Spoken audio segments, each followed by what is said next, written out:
Alors, il y a un autre projet d'adaptation d'un grand livre, le très beau livre de Delphine de Vigan. Il s'appelle D'après une histoire vraie. Il est sorti il y a 2 ans. C'est Roman Polanski qui va le réaliser. Et vous êtes l'un des personnages. Sarah Lasserie avait rencontré l'auteur qui nous en parle. Goncourt des lycéens et prix Renaudot 2015 pour son livre D'après une histoire vraie, le succès de Delphine de Vigan est à la fois public et critique. Nous l'avions rencontrée en pleine lecture dans le nord de Paris. Je voudrais raconter comment elle est entrée dans ma vie, dans quelles circonstances. Je voudrais décrire avec précision le contexte qui a permis à elle de pénétrer dans ma sphère privée et avec patience d'en prendre possession. Dans ce roman saisissant, Delphine de Vigan joue avec le lecteur en se servant d'un épisode de sa propre vie. L'écriture de son précédent livre, Rien ne s'oppose à la nuit. Elle imagine la rencontre de sa narratrice Delphine avec une femme prénommée Elle qui peu à peu prend possession d'elle. Jouant avec les codes de l'autofiction et du polar dans l'histoire de cette amitié sous emprise, le plaisir du livre consiste à se laisser prendre au piège de l'auteur. Comment a-t-elle construit cette confusion entre la réalité et la fiction ? Ça fait partie du dispositif de mettre en place un certain nombre d'effets de réel, comme on appelle ça, qui indique dans un premier temps au lecteur « je suis en train de vous raconter une histoire, c'est mon histoire. Est-ce que ma narratrice s'appelle Delphine? Est-ce que son compagnon s'appelle François ?» Jusqu'où je brouille les pistes en réalité. Et puis à quel moment je m'en détache et à quel moment j'indique au lecteur que je m'en détache. Pour moi, c'était pas quelque chose qui doit se faire à l'insu du lecteur. C'est quelque chose qui se fait avec lui, en fait. C'est un chemin, j'espère, dans lequel il s'interroge, juste au fond, sur ce qu'est la littérature. Et est-ce que c'est si important que les choses soient vraies? Est-ce que la vérité, elle est dans l'exactitude des faits ou elle est dans l'élan qui nous pousse vers notre table pour écrire? Et ces questions qui sont celles, au fond, que je me pose, j'avais envie que le lecteur se les pose avec moi. Dans le livre, le personnage, elle, défend l'idée que les lecteurs aujourd'hui ne s'intéressent plus qu'aux histoires vraies.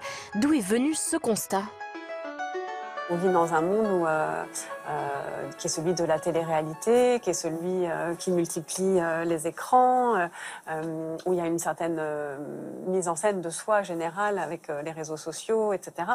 Ce qui sans doute a laissé s'épanouir le voyeur qui est en nous. Et pourtant, je continue de penser que là où parfois il pense aimer une histoire avec l'idée que c'est parce qu'elle est arrivée, en réalité il l'aime parce qu'elle l'aurait bien racontée. En inventant son double littéraire, Delphine de Vigan interroge les mécanismes de l'écriture en disséquant les doutes auxquels les écrivains sont confrontés.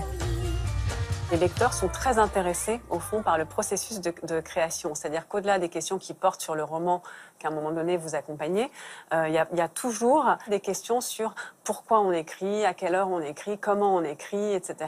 Je me suis rendu compte que finalement, ce roman-là allait m'amener à parler de ce processus créatif et peut-être d'ailleurs s'il y a une mise à nu, elle est là plus qu'ailleurs, c'est de mettre en scène comme ça les démons intérieurs de l'auteur aux prises avec son texte. Si le livre bascule dans le thriller, Delphine de Vigan cite Stephen King comme une influence importante, notamment avec Misery et La part des ténèbres. C'est le thème du double de l'écrivain. Je parlais tout à l'heure aussi finalement de l'ennemi intérieur qui est en nous ou de celui qui écrit à notre place, et parce que parfois ils se confondent. Je pense que c'est quand même un des thèmes que Stephen King a illustré à sa manière extrêmement brillante et spectaculaire. Mais c'est aussi Lunar Park de Bret Easton Ellis et Opération Shylock de Philip Roth qui ont influencé l'auteur dans son exploration formelle. Le fait d'avoir lu ces livres et à un moment de se dire mais c'est possible de faire ça, on a le droit de s'affranchir totalement des voies qui sont tracées, des étiquettes, et d'essayer d'inventer quelque chose qui soit différent, qui peut-être sera dérangeant, peut-être sera perturbant pour le lecteur, mais au fond c'est pas grave.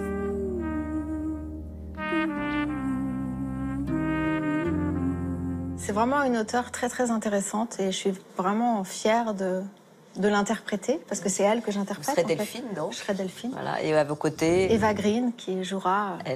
Elle. Mais à la lecture du livre, vous vous êtes dit, on peut éventuellement faire une adaptation. En fait, c'est une amie qui m'a parlé de ce livre, et j'ai lu, et c'est moi qui en ai parlé à Roman, et il a adoré tout de suite. Il faut dire qu'il y a beaucoup d'ingrédients qui rejoignent l'univers de Roman Polanski. Oui, c'est vraiment très proche de son cinéma, du Locataire, de Rosemary's Baby, le dédoublement, le dédoublement, la schizophrénie. C'est très mystérieux. Et le tournage va commencer dans 3 semaines. On avait envie de dire d'où votre... C'est pour ça que je suis rousse. Emmanuelle Seigny est rousse. On attend avec impatience le résultat. Roman Polanski s'est souvent inspiré de littérature, en fait, pour... Oui, beaucoup. Il adapte beaucoup de livres, de pièces. Avant, quand il avait son compagnon Gérard Brache, avec qui il écrivait des scénarios comme Bal des vampires, Répulsion, Cul-de-sac, mais depuis qu'il est mort, il adapte beaucoup de livres. Vos goûts rejoignent les siens ou est-ce que vous lisez des Sur beaucoup de choses, mais pas sur tout. Et par exemple, quel est le dernier livre qui vous aurait plu ou en tout cas... Moi, en ce moment, je suis en train de lire justement Rien ne s'oppose à la nuit, le premier livre de Delphine de Vigan, et c'est vraiment très fort.